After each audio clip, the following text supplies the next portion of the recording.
ಭಾರತೀಯ ಷೇರು ಮಾರುಕಟ್ಟೆಯಲ್ಲಿ ತಲ್ಲಣವೇ ಸೃಷ್ಟಿಯಾಗಿದೆ. ಕೇವಲ ಒಂದೇ ದಿನ ಎಲ್ಐಸಿ 12,000 ಕೋಟಿ ಕಳೆದುಕೊಂಡಿದೆ. ಇಷ್ಟಕ್ಕೆಲ್ಲ ಕಾರಣ ಖ್ಯಾತ ಉದ್ಯಮಿ ಗೌತಮ್ ಅದಾನಿ ವಿರುದ್ಧ ಅರೆಸ್ಟ್ ವಾರೆಂಟ್ ಹೊರಡಿಸಲಾಗಿರುವಂತದ್ದು.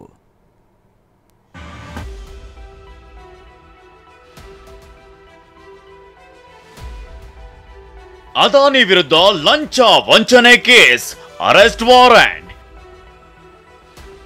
ಷೇರು ಮಾರ್ಕೆಟ್ ಶೇಕ್, ಕುಸಿದ ಅದಾನಿ ಗ್ರೂಪ್ ಸ್ಟಾಕ್ಗಳು.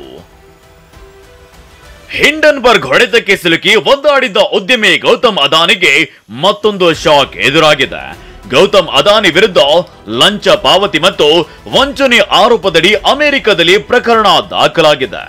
ಗೌತಮ್ ಅದಾನಿ ಮತ್ತು ಅವರ ಸೋದರಳಿಯ ಸೇರಿದಂತೆ 8 ಮಂದಿ ವಿರುದ್ಧ ನ್ಯೂಯಾರ್ಕ್ ಕೋರ್ಟ್ ಅರೆಸ್ಟ್ ವಾರೆಂಟ್ ಜಾರಿ ಮಾಡಿದೆ.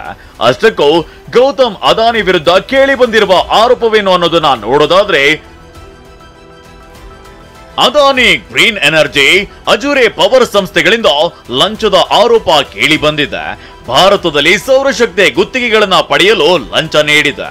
ಭಾರತೀಯ ಅಧಿಕಾರಿಗಳಿಗೆ 2,237 ಕೋಟಿ ಲಂಚ ಪಾವತಿ ಮೂಲಕ ವಿದೇಶಿ ಹಣಕಾಸು ಸಂಸ್ಥೆಗಳಿಗೆ ವಂಚನೆ ಮಾಡಿದ ಆರೋಪವಿದೆ. 2020ರಿಂದ 24ರಲ್ಲಿ ಲಂಚ ಪಾವತಿ ಮಾಡಿದ್ದಾರೆಂದು ಆರೋಪಿಸಲಾಗಿದೆ. ಹೂಡಿಕೆದಾರರ ಪಾವತಿಗಳನ್ನ ಮರೆಮಾಚುವ ಆರೋಪವಿದ್ದು ನ್ಯೂಯಾರ್ಕ್ ಫೆಡರಲ್ ಕೋರ್ಟ್ನಲ್ಲಿ ದೋಷಾರೋಪಣೆ ಮಾಡಲಾಗಿದೆ. ಅದಾನಿ ಮತ್ತು ಅದಾನಿ ಗ್ರೀನ್ ಎನರ್ಜಿಯ ಇಬ್ಬರು ಕಾರ್ಯನಿರ್ವಾಹಕರು, ಸೋದರಳಿಯ ಸಾಗರ್ ಅದಾನಿ ಮತ್ತು ವನಿತ್ ಜೈನ್ ವಿರುದ್ಧ ಆರೋಪ ಮಾಡಿದ್ದಾರೆ. $3 ಬಿಲಿಯನ್ ಸಾಲ ಮತ್ತು ಬಾಂಡ್ಗಳನ್ನ ಸಂಗ್ರಹಿಸಿದ ಆರೋಪ ಎದುರಿಸುತ್ತಿದೆ.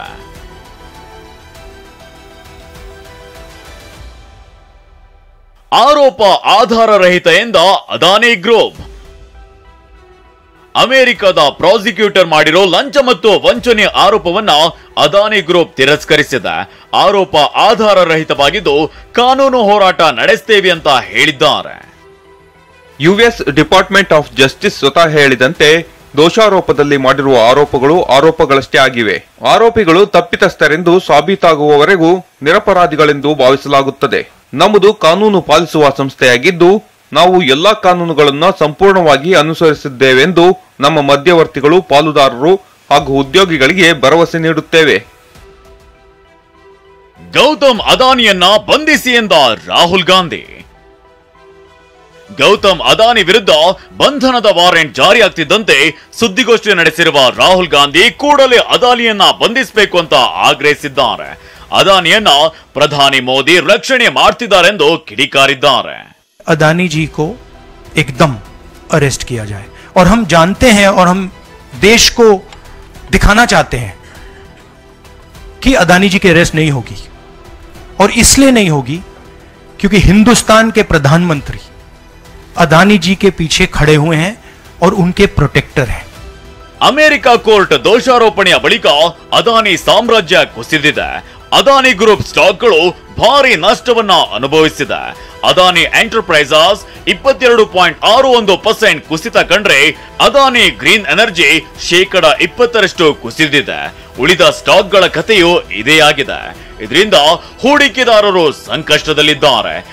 7 ಅದಾನಿ ಗ್ರೂಪ್ ಷೇರುಗಳಲ್ಲಿ ಪಾಲುಗಳನ್ನು ಹೊಂದಿರುವ ಎಲ್ಐಸಿ ನಿನ್ನೆ 12,000 ಕೋಟಿ ಕಳೆದುಕೊಂಡಿದೆ. ಹರೀಶ್, TV9 ನವದೆಹಲಿ.